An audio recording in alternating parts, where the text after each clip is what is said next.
मगर अब मैं आपकी मुलाकात एक ऐसी शख्सियत से करवाना चाहती हूँ कि बहुत सारे लोगों से हमारी मुलाकात होती है, मुख्तलिफ सेलिब्रिटीज़ होते हैं, मगर आज जिनके हिम्मत और हौसले की कहानी हम आपके साथ शेयर करेंगे, he is absolutely a true inspiration for all of us. उनकी ज़िंदगी कैसी है, वो क्या सोचते हैं, वो क्या कहते हैं, एक छोटा सा पैकेज है, पहले हम वो देखेंगे और उसके बाद अपने आज के A+ पाकिस्तानी से मैं आपकी मुलाकात कराऊंगी। Let's have a look at this package.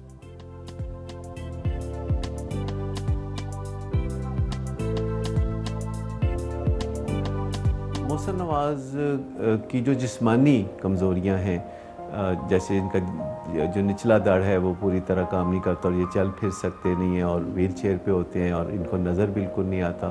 तो ये दो कमज़ोरियां इन्होंने कभी अपनी राह में रुकावट नहीं बनने दी। मेरा ख़्याल ये है कि इनके जो अंदर की आँख है, जो इनके अंदर की रोशनी है, वो इतनी ज़्यादा है जो इनको हमेशा रहनुमाई मुहैया करती है और ये एक मीनार नूर की तरह हमारे मुआशरे में ज़िंदगी गुजार रहे हैं कि जिनको देख के लोगों को बड़ा हौसला होता है।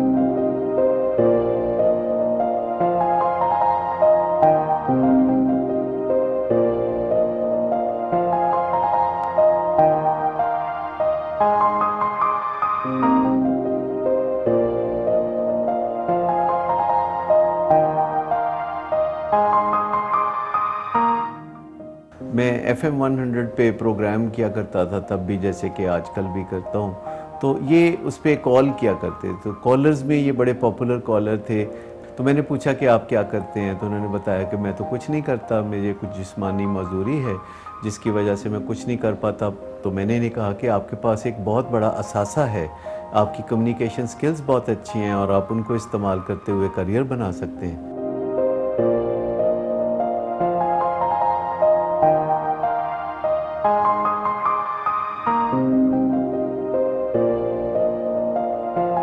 फिर मैंने इनको इनवाइट किया कि आप मेरी ऑर्गेनाइजेशन में आके तो अपने लिए कोई करियर बनाएं।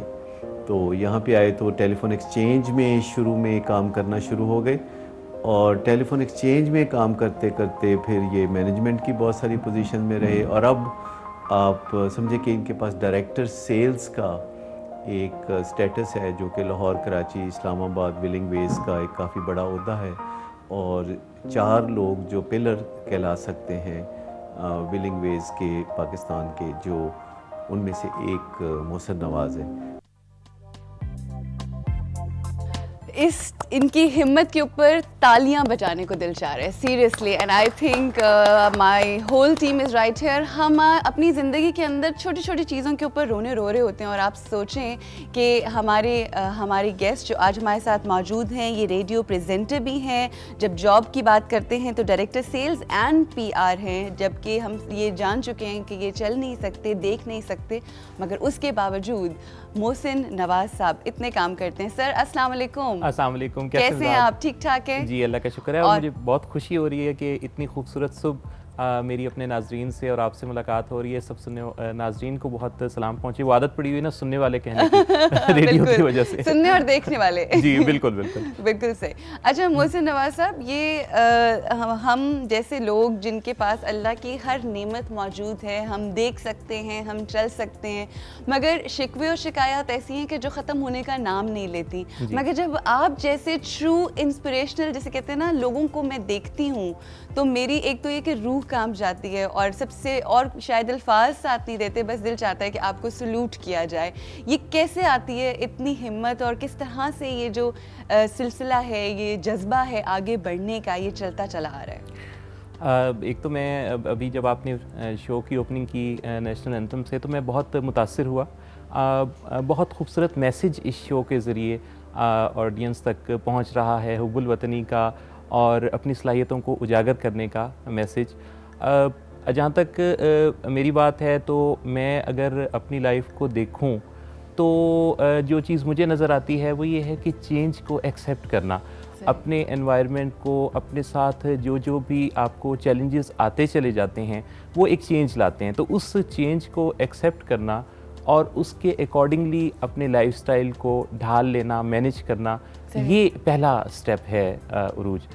और मैं आपसे बताऊं कि ज़िंदगी में ये चीज़ सीखी है कि अगर अपना फोकस इससे हटा के कि हम क्या नहीं कर सकते, इस पर कर लिया जाए कि हम क्या कर सकते हैं, क्या बात है, तो ज़िंदगी जो है वो संवर जाती है। क्या बात, क्या बात, बहुत अच्छे। तो मेरे नाज़रीन से जब मेरी मुलाकात हो रही है तो मैं आपसे शेयर करूं कि ज़िंदगी में बहुत करीब से देखा है और मिला हूं उन लोगों से जिन्होंने अपनी ज़िंदगी को कामयाब बनाया। तो उनकी जो ख़ास पहचान होती है वो पहचान ये है कि वो अपनी सलाहियतों पर, अपने अल्लाह की दी हुई सलाहियतों पर भरोसा करते हैं, अपने दोस्तों को अपनी तवानाई बनाते हैं और अपनी छुपी हुई उन सलाहियतों को पहचान कर बुरुकार लाते हुए वो ज़िंदगी की उस शाहराह पे चल निकलते हैं जिसे हम कामयाबी की शाहराह कहते हैं।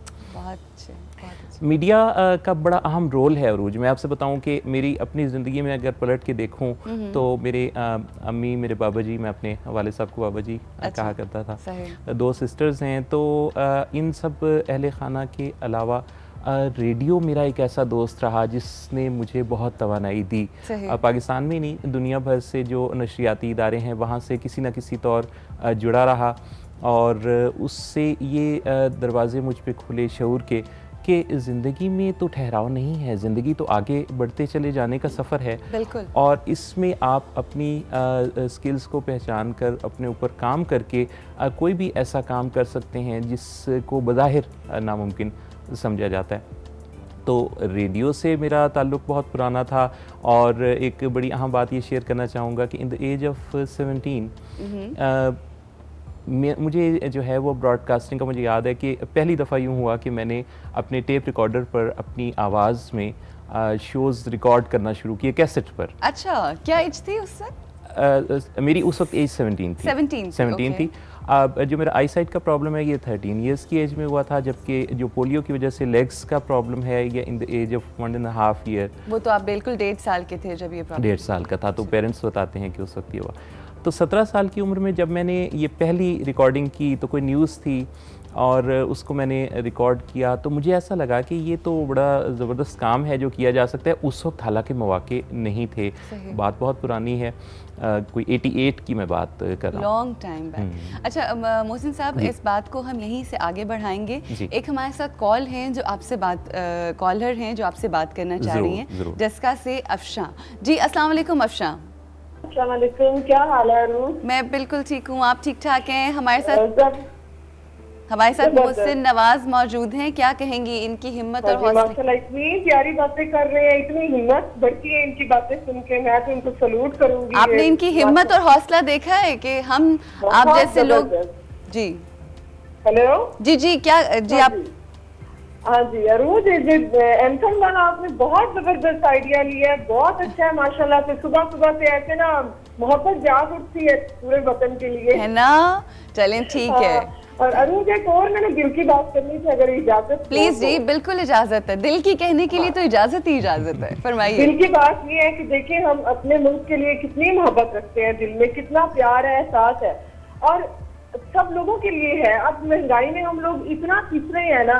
और मैं कल का आपको वाकया बताना चाहूंगी अगर इजाजत हो तो, क्योंकि मैंने इसमें किसी का नाम भी लेना है। मेट्रो स्टोर पे मैं गई थी अरूज। अच्छा ठीक है। तो वहां पे मैंने ग्रोसरी ली, एक पूरे महीने का सौदा लिया और मुझे सुबह से मैं कलप रही हूँ, मैं तप रही हूँ अरूज। मैंने आके बिल पढ़ा है, मेट्रो स्टोर वालों ने इतनी एक्स्ट्रा चीजें बीच में डाली है और जितनी करो वो मिल मिला के अरूज तकरीबन 3-4 हजार उन लोगों ने एक्स्ट्रा लिया, एक्स्ट्रा लिया। और मैदे की बोरी डाली हुई है उन्होंने बिल के अंदर। मैंने बोरी क्या करनी थी मैदे की? बिल्कुल सही कह रही हैं। देखो जरा मैं क्या करूं, मुझे इसका हल भी तो बताएं ना। इसका हल मैं आपको अभी बता देती हूँ, आप फौरन जाएं और हाईलाइट करें वो चीजें जो आपने नहीं खरीदी। अरूज मेरी बहन, मैं तो डस्का वापस आ गई। मैंने सुबह आके ना सुबह जब मैं ग्रोसरी अपने कैबिनेट में रखने लगी तो मैंने बिल पढ़ा है। अब वो लोग ना माने तो मेरा तो सोचो, इतनी महंगाई में लोग पहले हम तपे हुए हैं, फंसे हुए हैं, अब ये इतना लॉस मैं कैसे बर्दाश्त करूं? चलें, ये इसका जो है ना ज़रा ये बहुत सीरियस गंभीर मसला है। इस हवाले से मैं आपको शो के बाद कॉल करती हूँ और फिर इस बारे में बात करेंगे।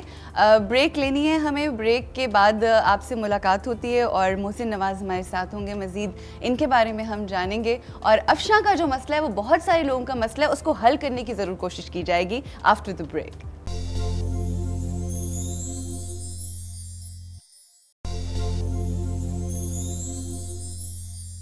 इदारा है, तो क्या है, कौन सा इदारा? विलिंग वेज है, जहां हम काउंसलिंग की सर्विसेज देते हैं।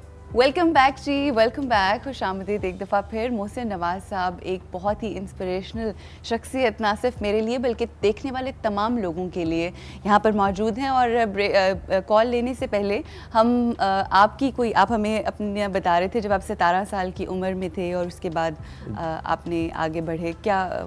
बिल्कुल, मैं उस बात को मुकम्मल करूंगा, लेकिन उससे पहले मैं ये कहूँगा कि अफशा ने बात तो दिल की कहने की से शुरू की और बात पहुंची बिल तक।